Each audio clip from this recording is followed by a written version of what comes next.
নমস্কার বন্ধুরা, রসনা তৃপ্তি চ্যানেলে আবারও সকলকে অনেক স্বাগত জানাই। আজ আমি একটা সুন্দর রেসিপি নিয়ে চলে এসেছি, আশা করি আপনাদের ভালো লাগবে।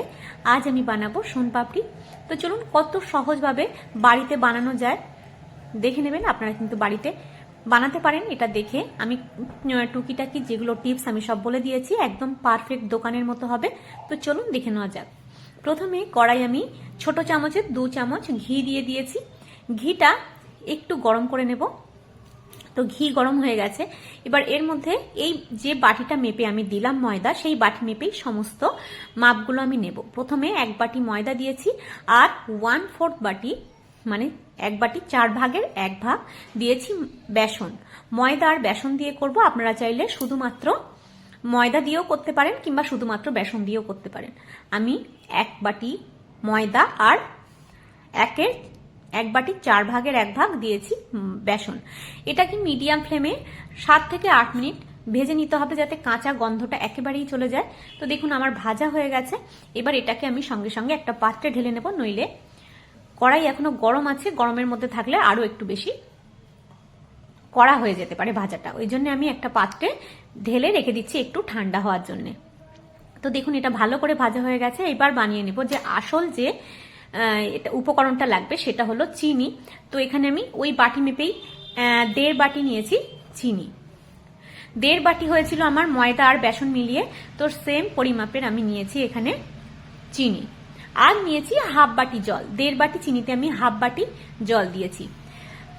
আর দিয়ে দেবো এখানে 1 চামচ লেবুর রস। লেবুর রসটা দিলে কিন্তু খুব ভালো হয়, ওই জন্য আমি দিয়ে দিয়েছি। আর দেব 1/2 চামচ, এখানে আমি দিয়েছি 1/2 চামচ বাটার।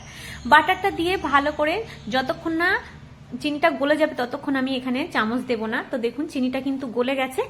আর 10 মিনিট পর পর আপনি 2 মিনিট পর পর 10 মিনিট প্রথমে আমি হালকা ফ্লেমে জাল করে নিয়েছি, তারপরে আমি একটা বাটিতে দিয়ে দেখছি এটা ঠিকঠাক হয়েছে কিনা।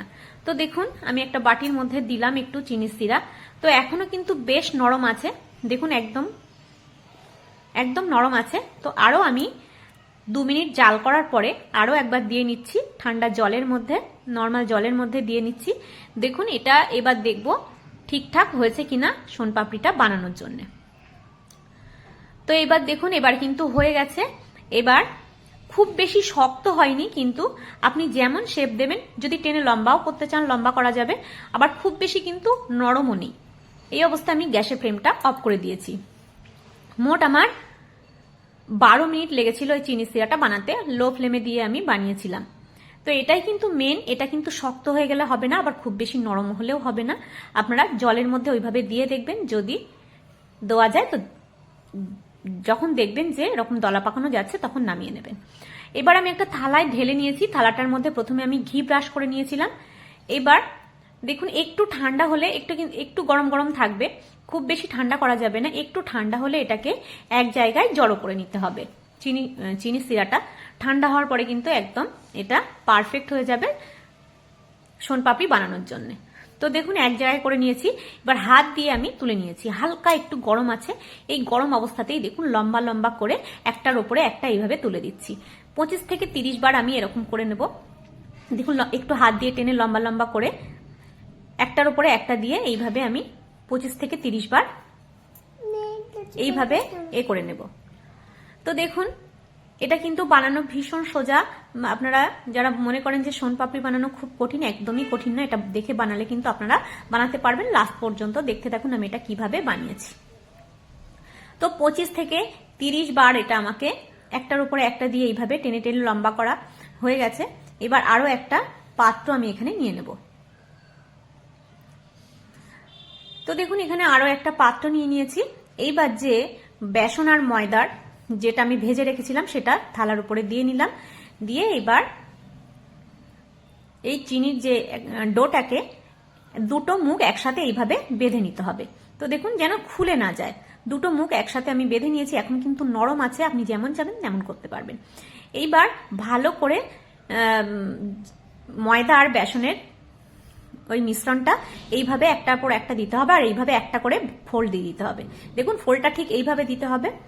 দিয়ে হালকা হালকা করে লম্বা করতে হবে, যেন খুব বেশি জোরে টানা না হয়, তাহলে কিন্তু ছিঁড়ে যাবে, ছিঁড়ে গেলে কিন্তু ভালো হবে না। একটা করে ফোল্ড দিয়ে একটু একটু করে টেনে টেনে লম্বা করতে হবে। দেখুন গোল গোল করে এইভাবে দিতে হবে, দিয়ে ফোল্ড দিতে হবে। আস্তে আস্তে একদম সুতো সুতো সুতো সুতো হয়ে যাবে আর একদম সোনপাপড়ির আকার নেবে। তো দেখুন এটা কিন্তু ওই যে মিশ্রণটা, ময়দার বেসনের মিশ্রণটা, ওটা কিন্তু দিয়েই যেতে হবে ভালো করে, আর এইভাবে টেনে টেনে লম্বা করতে হবে। খুব বেশি জোরে টানা যাবে না। আপনারা চাইলে দুজনও এখানে হাত ব্যবহার করতে পারেন, কিন্তু আমি এখানে একা বানিয়েছি। বাড়িতে আর যদি মেম্বার থাকে আপনারা ডেকে নিতে পারেন, এখানে আমি একাই বানিয়েছি। দেখুন এইভাবে করতে করতে কিন্তু একদম সুতো সুতো সুতো সুতো হয়ে গেছে, যেমন দোকানের সোনপাপড়ি হয়। আরও আমি বেসন আর ময়দার এটা দিয়ে ভালো করে টেনে টেনে লম্বা করছি। এবার আরো ফোল্ড দিতে হবে, ফোল্ড দিতে দিতে দিতে দিতে অনেকক্ষণ লাগবে এটা বানাতে। 10 থেকে 15 মিনিট এটা কিন্তু লাগে, অনেকক্ষণ বলতে 10 থেকে 15 মিনিটের মধ্যে হয়ে যায়। তো দেখুন এটাকে আমি করছি, দেখুন আস্তে আস্তে একদম সুতো সুতো হয়ে যাচ্ছে। আরো ময়দার বেসনটা ছড়িয়ে দিচ্ছি। এইভাবে করতে করতে একদম সুন্দরভাবে সোনপাপড়ি তৈরি হয়ে যাবে। তো দেখতেই পাচ্ছেন অল্প অল্প করে টানতে হবে, যেন কোনো মতেই যেন ছিঁড়ে না যায়, ওই গোল গোল অবস্থায় যেন থেকে যায়, তাহলেই কিন্তু ভালো হবে। দেখুন ফোল্ড করতে করতে হালকা ছিঁড়ে গেলে অসুবিধা নেই, দুটো একটা ছিঁড়ে গেলে অসুবিধা নেই।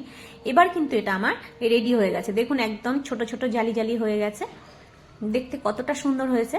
এবার বাদ বাকি যে ময়দা আর বেসনের এটা, ওটা ঝেড়ে ফেলে দিতে হবে।